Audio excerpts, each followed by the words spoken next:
కానీ ఇక్కడ ఇంకొక అనుమానం కూడా అప్పుడప్పుడు వస్తుంది. ఎందుకు పట్టించుకోవట్లేదు సెంట్రల్ గవర్నమెంట్ అనేది? ఎందుకనంటే సెంట్రల్ ఆర్కియాలజీ డిపార్ట్మెంట్ తోట సర్వే చేపిస్తే అది పురాతనమైనటువంటి ఇది, అవన్నీ పురాతనమైనవన్నీ కూడా సెంట్రల్ గవర్నమెంట్ పరిధిలోకి వస్తుంది. తిరుమల హ్యాండ్ ఓవర్ చేసుకోవడానికి ఒక పెద్ద స్కెచ్ చేస్తున్నారు అనేది కూడా అప్పుడప్పుడు వినిపిస్తూ ఉంటుంది. అందుకే పట్టించుకోవట్లేదా? ఇప్పుడు తిరుమలని హ్యాండ్ ఓవర్ చేసుకున్న, సెంట్రల్ గవర్నమెంట్ హ్యాండ్ ఓవర్ చేసుకున్న, సుబ్బారావు గారు తీసుకున్న, వెంకటేశ్వరరావు తీసుకున్న, స్టేట్ తీసుకున్న, అక్కడ కావాల్సింది ఏంటండి? భక్తులకి మంచి దర్శనం, అవును, మంచి సౌకర్యవంతం. అంటే 5 స్టార్ అని మనం అంటల్లా, హంసతులిక తలపాలి అసలు అక్కడ చెడుని ఎరాడికేట్ చేసి ఒక మంచి పద్ధతిగా కనుక తీసుకుంటే సరిపోతుంది. ఇప్పుడు సెంట్రల్ గవర్నమెంట్ తీసుకుని ఏం చేస్తుందండి? మీ ఆర్కియాలజీ డిపార్ట్మెంట్ పురాతనమే, ఏం చేయగలరు తీసుకుని? అంతకంటే పురాతనమైన టెంపుల్స్ ఉన్నాయి, తీసుకుంటుందా? అంటే స్టేట్ గవర్నమెంట్లు సరిగ్గా నిర్వహించలేకపోతున్నారు, సో ఇలా జరిగినాయి అని చెప్పి క్రానికాలజికల్గా మొత్తం చెప్పేసి సెంట్రల్ గవర్నమెంట్ తీసుకోవడానికి పబ్లిక్ కూడా, భక్తులు కూడా యాక్సెప్ట్ చేసేలాగా చేస్తున్నారు అనేది ఒకటి వినిపిస్తుంటుంది. ఏమో వాళ్ళు ఏమైనా చేస్తారండి, వాళ్ళు చేయటం మొదలెట్టిన తర్వాత చూస్తున్నాం కదా, వాళ్ళు ఇటువంటి ఏమైనా చేస్తారు. వారణాసిని తీసుకున్నారా? పోనీ ద్వారకాని తీసుకుంటారా? ఉజ్జయిని తీసుకుంటారా? మధుర మీనాక్షి టెంపుల్ తీసుకుంటారా? పురాతనమైనవి కదా ఇవన్నీ. బద్రీనాథ్, కేదార్నాథ్ తీసుకుంటారా? వెళ్ళమనండి, ఉత్తర భారతదేశంలో ఉండే పురాతన టెంపుల్స్ తిరుమలకి సమానమైన టెంపుల్స్ ఉన్నాయిగా, అవి చేయమన్న ముందు. అటు కాదు కదా, మరి ఉత్తరప్రదేశ్లో 4 రాష్ట్రాలు చేయమని చెప్పి మాయావతి తీర్మానం చేసింది. అదే మరి అక్కడ చేయలేదు. తెలంగాణ, ఇప్పుడు తెలంగాణ ఆంధ్రప్రదేశ్ నిడదీసింది కదా, చేస్తారు, వాళ్ళకి ఎదురులేదు. ఇంకా అదే ఉత్తర భారతదేశంలో ఉన్న టెంపుల్స్ అన్ని మాకేం సంబంధం, ఇది హ్యాండ్ ఓవర్ చేసుకుంటే ఇక్కడ మీ వల్ల కావట్లేదు అని చెప్తారు. అదే మరి చంద్రబాబు గారు కూడా ఇచ్చేస్తామంటారేమో ఉదార హృదయంతో. ఆయన ఇచ్చేది ఏముంది, వాళ్ళు తీసుకోవాలనుకుంటే తీసేసుకుంటారు, మాకు అభ్యంతరం లేదని కూడా చెబుతారు వాళ్ళు ఉన్న పరిస్థితుల్లో. ఏమవుతుంది? ఎడం చేయి తీసి పొరసేయి పెట్టినట్టు ఉంటుంది. వాళ్ళు వచ్చి పీకేది ఏమి లేదు, సెంట్రల్ గవర్నమెంట్ వచ్చి ఇక్కడ పీకేది ఏమి లేదు. పైన మొత్తం ఆ చెత్తను తీయకుండా, దాంట్లో ఉండ సిస్టాన్ని యాక్టివేట్ చేసి సరిగ్గా చేయకుండా ఎవడొచ్చినా ఏం చేస్తారు. అంటే ఇది ఎప్పటి నుంచి వస్తుందంటే, అమిత్ షా గారి మీద రాళ్ళు వేశారు ఒకసారి. అవును, తిరుమల వచ్చి. అవును, ఆ రోజు నుంచి ఈ తిరుమల సంగతి ఏంటి అనేది సెంట్రల్ గవర్నమెంట్ ఒక రకమైనటువంటి ఆలోచన ఉంది. అదానికి ఇచ్చేయమనండి, ఏం కాదండి, అదానికి ఇచ్చేస్తే అయిపోయింది. అన్నీ ఇచ్చినట్టే దేశంలో తిరుమలను కూడా అదానికి ఇచ్చేస్తే కట్టబెడితే అయిపోతుంది. మెయింటెనెన్స్ బాగుంటుంది, మెయింటెనెన్స్ బ్రహ్మాండంగా ఉంటుంది. కింద ఏమో అంబానీలకేనూ, కాళహస్తినూ, అలివేలు మంగాపురం అంబానీలకేనూ, పైన అదానీలకి ఇచ్చేసారు అనుకోండి, బ్రహ్మాండంగా ఉంటుంది. కనకదుర్గ గుడిని ఇంకో గుజరాత్ కంపెనీకి ఎవరికన్నా ఇటువంటి వాళ్ళకి ఇచ్చైతే ఆంధ్రప్రదేశ్ అప్పుడన్నా వస్తారా? పట్టాధిపతులు, పీఠాధిపతులు అప్పుడు రారు, అప్పుడు కూడా అప్పుడు వీళ్ళు సిగ్గాచారండి, వీళ్ళు బతుకు తెరువు లేక వీళ్ళ గురించి నాకు చాలా ఇదండి. వీళ్ళ ఆధ్యాత్మికత ఏ కోణం లేదు, వీళ్ళలో భక్తి అనేది ఏ కోణం లేదు, ధర్మ ప్రచారం అనేది ఏమాత్రం లేదు. వీళ్ళు ఏదో బతుకు తెరువు కోసం మఠాలు పీఠాలు పెట్టుకున్నారు అంతే తప్పించి వీళ్ళలో సద్గురువులు అనేవాళ్ళు ఎవరు లేరు. ఉన్నాళ్ళు ఎవరో గొప్ప మహనీయులు ఉంటారు, వాళ్ళు ఎక్కడ ఉండాలో అక్కడ ఉంటారు, వాళ్ళు చేసే కర్మలు ఏదో ధర్మం ఏదో వాళ్ళు చేస్తూ ఉంటారు. తదిమ వాళ్ళు అందరూ 100,000 కోట్ల రూపాయల ఆ సామ్రాజ్యాలను విస్తరించుకోవటానికి మతం పేరు అడ్డం పెట్టుకుని చేసేస్తున్నారు. జనానికి కూడా తాత్కాలికంగా ఏదో వెళ్తున్నారో తెలియట్లేదు, దేవుడు ఎక్కడ ఉన్నాడో తెలియదు సుబ్బారావు గారు. వీళ్ళకి అంతే కదా, ఎవరు తెలియదు కదా, తెలిసిన చోట వీళ్ళు ఎత్తుకోలేరు. చెప్పామనుకోండి, పలానా చోట దేవుడు ఉంటాడు రా బాబు, ఇక్కడ ఉంటాడని సులువుగా చెప్పామనుకోండి, పిచ్చావని కింద అంత సులువుగా ఎక్కడ ఉంటాడు దేవుడు, ఎక్కడో ఉంటాడు, దూరం వెళ్తే కానీ దేవుడు కనిపించదని వెళ్తారు, విగ్రహాల్లో వెళ్ళాలి ఇంకోటని. అవును, ఇప్పుడు అట్లా చెప్పే సద్గురువులు కూడా ఉన్నారు, లేక కాదు. దాన్ని మీలాంటి వాళ్ళు కొద్ది ప్రచారం చేస్తే అదొక కొత్త. నేను చెప్పేది ఆ గురువులు చెప్పేది కూడా కాదు సుబ్బారావు గారు. భగవద్గీతలో ఏ రకంగా అయితే ఉపనిషత్తులో భగవద్గీతలో శాస్త్ర ప్రామాణికంగా మన లలితా సహస్రనామం కానివ్వండి, విష్ణు సహస్రనామం కానివ్వండి, ఏదైతే మనం హిందూ ధర్మంలో నమ్ముతామో ఇవి ప్రామాణికాలు. దీంట్లో ఏ రకంగా అయితే దేవుడిని చేరుకోవచ్చు, ఎక్కడ దేవుడు ఉంటాడు అనేది అవి చెప్పి, అంతేగాని అవి చదివేసి రోజు పొలవమని అరిసేస్తే దేవుడు ఉన్నాడని కాదు, పూజ అయితే దేవుడు కనిపించదు. కానీ మీరు చెప్తున్నారు, కానీ మనం అందరూ మేధావుల్లాగా భావించాడు కొంతమంది. వాళ్ళ ప్రవచనాల్లో మీరు పోయి అక్కడ మునగండి, ఇక్కడ టెంపుల్కి పోలండి, ఆ టెంపుల్లో నడవండి అని చెప్తున్నారు కదా. మట్టి వేయండి, బట్టి రాసుకోండి. దీని మూలాన తెలుగు జాతి సర్వనాశనం అయిపోయింది కదా 10 ఏళ్ళుగా. ఇటువంటి ప్రవచనకారుల మూలాన అజ్ఞానంలోకి వెళ్ళిపోయింది, బురదలో మునిగిపోయింది సమాజం అంతా. సుబ్బారావు గారు, ఇది నేను మీరు దయచేసి నాకు కనుక మళ్ళీ అవకాశం ఇస్తే నేను దీని మీద ఒక ఎపిసోడ్ చేస్తాను, డెఫినెట్గా చేద్దాం. ఎందుకంటే నేను కొంతమందిని చెబుతాను, నాకు తెలిసిన సద్గురువులు కొంతమంది ఉన్నారు. వాళ్ళేమీ వేషాలు కాషాయం కట్టేసేసి డాంబికాలు చేసి బంగారు పాదుకులు పెట్టేసేసి వచ్చేవాళ్ళు కాదు. వాళ్ళు చాలా 4 గురుస్థానాలు ఉండి చాలా సింపుల్గా చెప్పగలరు. అటువంటి వాళ్ళకి మీరు అవకాశం ఇవ్వండి. ఈ దొంగ స్వామీజీలకి, ఈ దొంగ ప్రవచనకర్తలకి, ఈ బతుకు తెరువు లక్షలు తీసుకుని చెప్పే ప్రవచనకర్తలకి మీరు ఇస్తున్నారు ఇవాళ. ఎందుకంటే రేటింగ్ల కోసం, అడ్వర్టైజ్మెంట్ల కోసం వాళ్ళే వస్తున్నారు. కొత్తగా నాగా సాధువులు అది ఇది అని చెప్పి అఘోరాలు అని చెప్పి తీసుకొచ్చి ఆ అడ్డమైన వాళ్ళకి యాస వేసి రోడ్ల మీద తిప్పి యూట్యూబ్లో వాళ్ళ ఇంటర్వ్యూలు పెట్టి చేసి దాని జనాన్ని పోలోమని పిచ్చి జనం చూడటం, ఇక్కడికి వచ్చి మీటింగులు పెడతాం వాళ్ళతో. వాళ్ళు అఘోరాలు అంటే ఏం అఘోరానో ఏం నాగాలో మనకు తెలియదు సార్. ఇప్పుడు ఇదంతా అయిపోయింది చెప్పారు కదా, అంతా అయిపోయింది. అట్లీస్ట్ మీ ఇంటర్వ్యూ చూసిన తర్వాత అయినా ఎవరో చూస్తారు కదా, చాలా మంది చూస్తారు. 10 మంది చూసినా చాలండి, చాలా మంది చూస్తారు.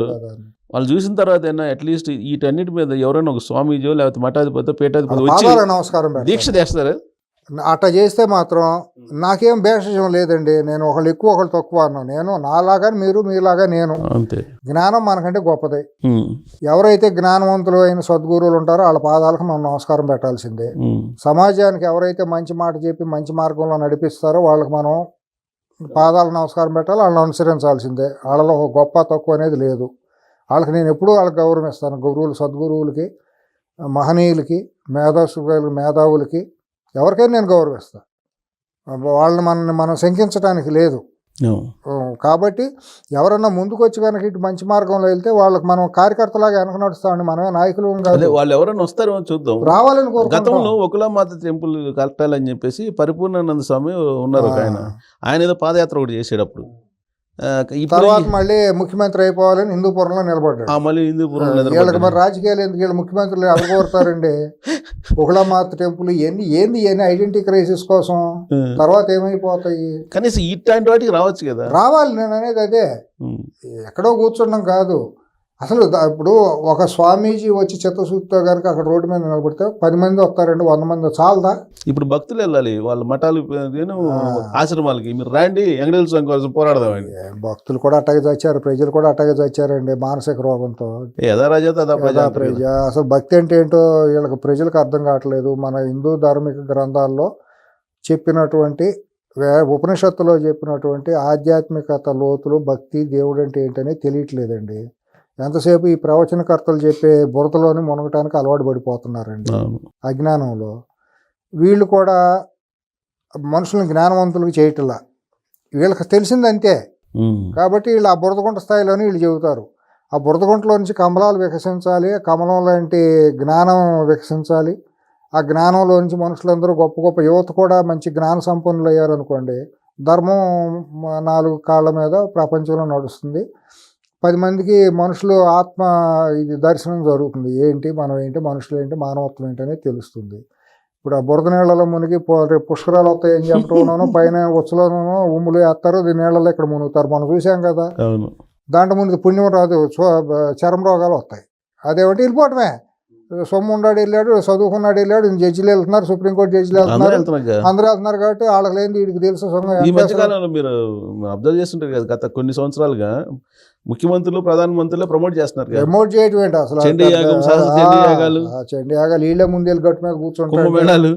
కుంభమేళాలు వీళ్ళేళ్ళు గట్టు మీద కూర్చుంటాం. ఈ స్నానం చేస్తే పోయి వచ్చేసిందని వాళ్ళు చేయటం మూలని వీళ్ళు ప్రధానమంత్రులు, ముఖ్యమంత్రులు అయిపోయారు, మనం కూడా అయిపోవాలని ప్రతి ఒక్కళ్ళు తయారవటం. ఈ అజ్ఞానంలో వెళ్తున్న సమాజంలో మనం ఏం చెప్పినా బాగోదండి. మనం పిచ్చాడుగా, నేను పిచ్చాడుగా మిగిలిపోతాను. సో ఫైనల్ గా ఈ కేసు December 2 ఆయన జడ్జి గారి ముందు పెట్టాలి. అవునండి. ఈ లోపు ఏమైనా కొలిక్కి వచ్చే అవకాశం ఉందా? ఇప్పుడు చైన్ కట్ చేశారుగా.